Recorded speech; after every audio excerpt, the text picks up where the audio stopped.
Honorable doyen du tribunal criminel, je sollicite la parole. Merci, honorable doyen. Honorable doyen, maître Jean Bergman Beret, avocat de Clifford H. Brandt, et vous demande humblement, honorable magistrat, vous qui avez la police de l'audience, de demander aux représentants du ministère public de se taire quand je défends mon client. Il doit se taire, magistrat. Vous êtes rappelé à l'ordre. Vous êtes rappelé à l'ordre. Il doit se taire. Bon, ok, pas de problème. Pas répondre encore. Pas mieux. Ok, qui dit au bali. Ok, allez, continue. Merci, honorable doyen. Honorable doyen du tribunal criminel, quelque émouvant que puisse être un crime commis dans une société, le jugement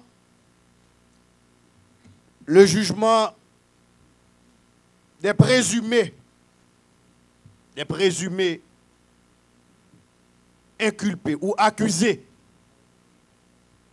de ce crime doit se faire selon les règles établies dans une société,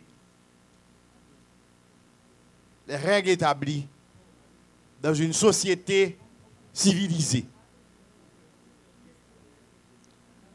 Honorable doyen,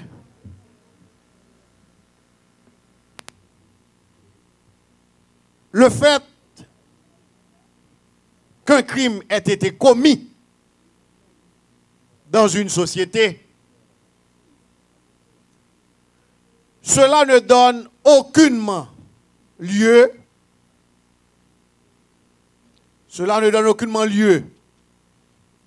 ni à la vengeance, ni à la manipulation de l'opinion publique.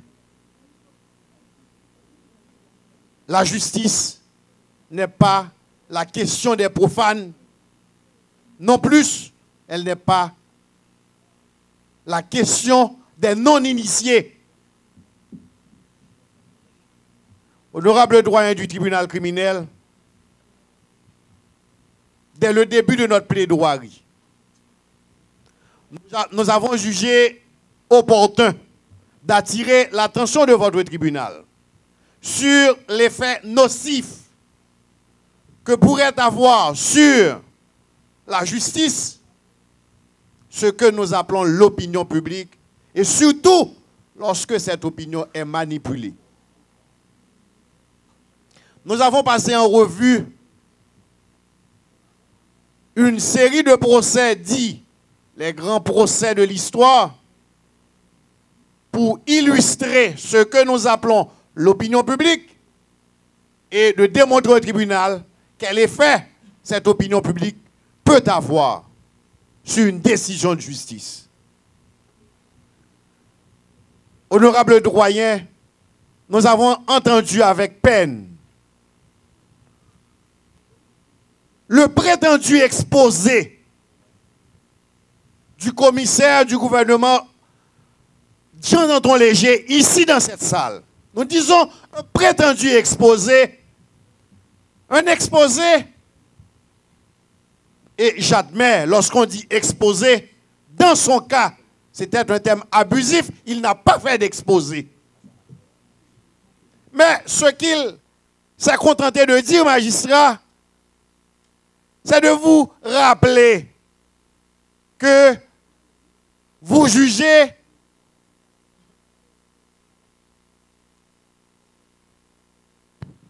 il s'est contenté de vous rappeler que vous jugez un cas d'enlèvement suivi de séquestration contre rançon. Il vous a rappelé également ce que représente cette infraction dans la société haïtienne, ce que représente ce fléau, et d'ajouter ce procès, c'est une simple formalité. C'est une simple formalité pour le parquet de Port-au-Prince. Et il vous a invité déjà, dans ce prétendu exposé, a condamné tous les accusés ici à perpétuité. Quel pot de chagrin, quelle peine. Honorable doyen du tribunal criminel, nous devons ajouter à cette phase des débats,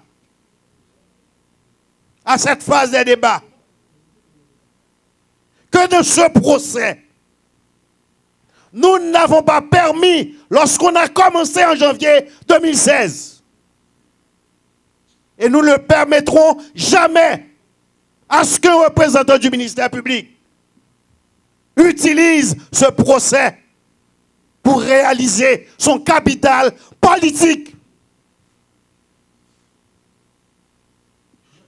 S'il est en campagne politique, mais pas dans la salle d'audience, qui doit exercer, qui doit inviter les gens à voter pour lui. Nous sommes au tribunal où la sérénité est de mise, où l'accusateur doit se présenter avec des preuves pour supporter son accusation. Pourquoi, magistrat, nous avons attiré votre attention?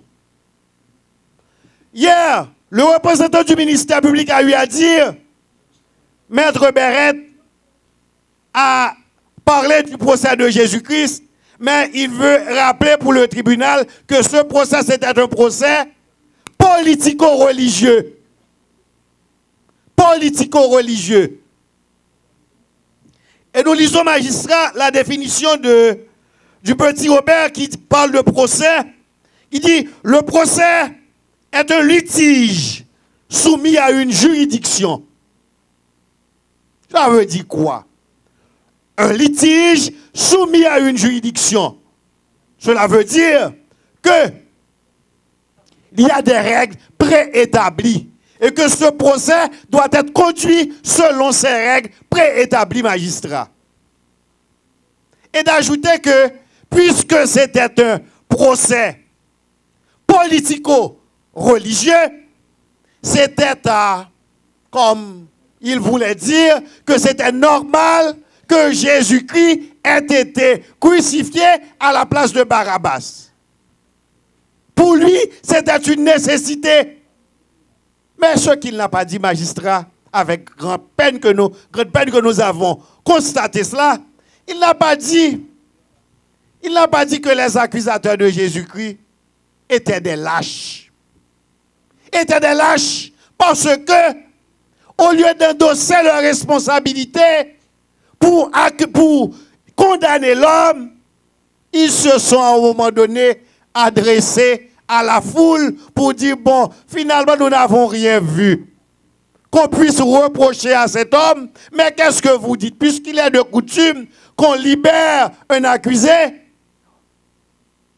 on fait grâce. Qu'est-ce que vous dites par rapport à Barabbas qui est un criminel de droit commun et Jésus-Christ? Qu'est-ce que vous pensez? Vous voulez que l'on libère Barabbas ou Jésus-Christ? Et la foule de répondre, bah non Barabbas, crucifiez Jésus-Christ. En revenant sur ce point-là, je dirais que malheureusement, le représentant du ministère public, Maître Claude Jean n'est pas là, il s'est déplacé. Il a fallu que le tribunal soit fut sollicité pour demander de placer le ministère public dans son rôle, parce que je ne l'admets pas. Il s'est déplacé, magistrat.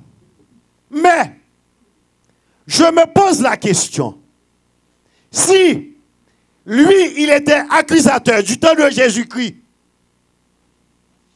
il allait face au crime de droit commun reproché à Barabbas, il aurait pris la même décision de libérer Barabbas au détriment de Jésus-Christ. Parce que la foule avait dicté cette décision. La grande interrogation aujourd'hui, magistrat, Pourquoi il aurait procédé de la sorte pour Barabbas? Parce qu'il l'a dit hier. Et pourquoi aujourd'hui il s'acharne sur notre client Clifford Ashbrook? Est-ce par rapport à sa couleur? Je ne sais pas. Est-ce par rapport à sa classe? Je ne sais pas. Mais ce dont je suis sûr, magistrat, c'est que dans ce procès, nous avons parlé de manipulation de l'opinion publique et nous avons parlé aussi d'influence politique et nous allons illustrer ce fait, magistrat. Le ministère public, dans son réquisitoire, il a eu à dire, et je cite, magistrat, et je cite, à travers les informations qui circulent dans les médias, ces accusés constituent le groupe criminel le plus puissant de la Caraïbe. Le plus puissant de la Caraïbe. Cette phrase, magistrat, je l'ai entendue pour la première fois sur les ondes de Radio Métropole à l'émission de Le Point de la bouche de Réginald Delva, le 18 février 2016. C'est cette phrase-là, magistrat, qui a été reprise ici par le ministère public. La question qu'on doit se poser, est-ce qu'ici, il défend les intérêts de la société ou ceux de quelconque groupe de la société? Il doit dire son nom. Il doit dire qui il représente ici, magistrat. Il doit dire qui lui tient la ficelle. Nous, il n'est pas payé, magistrat, pour servir un quelconque groupe. Il est payé pour faire le travail de la société. Mais nous ne le reconnaissons pas.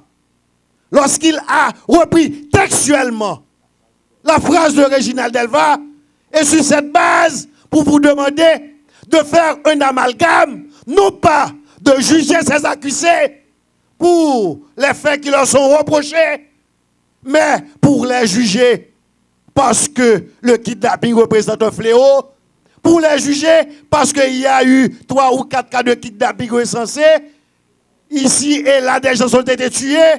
Magistrat, c'est dans ce piège-là que nous ne voulons pas que votre tribunal tombe.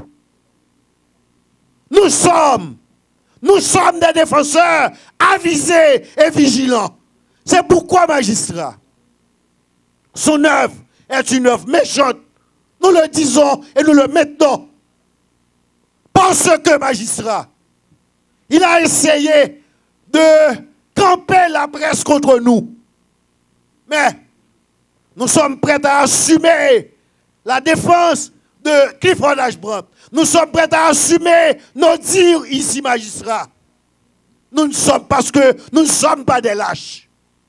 S'il se cache derrière quelqu'un d'autre pour accuser Clifford Ashbrook, mais nous, à visière levée, nous assumons sa défense et nous disons au magistrat, ce n'est pas parce que quelqu'un est accusé qu'il est déjà bon pour le supplice de la houe, qu'il est prêt pour la prison à perpétuité. Nous avons voulu les débats, nous avons voulu mettre toutes les cartes sur la table, magistrat. Et pour vous permettre d'avoir suffisamment de matériaux, suffisamment de documents pour asseoir votre décision. Et comme nous l'avons déjà dit tantôt, ce sera toujours avec la même fougue que nous défendrons ceux qui requerront nos services en tant qu'avocats, en tant que défenseurs. Parce que lorsque nous prenons une cause, magistrat, nous ne sommes pas là pour tromper votre tribunal. Nous ne sommes pas là pour dire des mensonges, comme le ministère public l'a dit ici. Mais nous sommes là pour défendre valablement un accusé. Nous sommes là, magistrats, pour demander strictement l'application de la loi. La justice ne vit pas de scandale. Honorable doyen du tribunal criminel, nous n'accusons pas, comme le représentant du ministère public, dans sa lâcheté, voudrait le faire croire que nous lapidons la presse. Non. Mais ce que nous disons que il n'appartient pas à tout le monde d'être avocat. Il n'appartient pas à tout le monde d'être professionnel du droit. Il n'appartient pas à tout le monde d'être versé dans toutes les sciences. Ça n'existe pas. Lorsque vous ne connaissez pas, vous demandez, vous cherchez. Comme la Bible le dit, cherchez, vous en trouvez. Vous en trouverez. Honorable doyen, nous disons, c'est ce que nous disons, que un peu de respect pour des gens qui sont accusés, qui ne sont pas encore reconnus coupables par votre tribunal. Nous ne voulions pas que ce matraquage, ce lynchage puisse contaminer la décision que vous allez rendre. C'est pourquoi, dès le début, à l'instar de François-Marie Aouedi Voltaire, lorsqu'il devait assurer la défense de Jean Calas, il a eu à dire, je sais que pour rentrer dans cette arène, la première bataille à gagner est celle contre l'opinion publique. Parce qu'il y a une opinion publique qui voulait manifester son intolérance religieuse dans le cas de Calas. Il voulait manifester son intolérance religieuse, magistrat. Et sur cette base, Calas a été condamné, supplicié pour un crime, suicide, qu'il n'avait pas fait. Pourquoi, magistrat, nous avons voulu dès le début vous mettre en garde contre cette opinion publique. Mais nous n'avons rien contre la presse. Il nous a lancé également, magistrat, des flèches, disant que le juge d'instruction a fait un travail hors pair. Je n'en disconviens pas.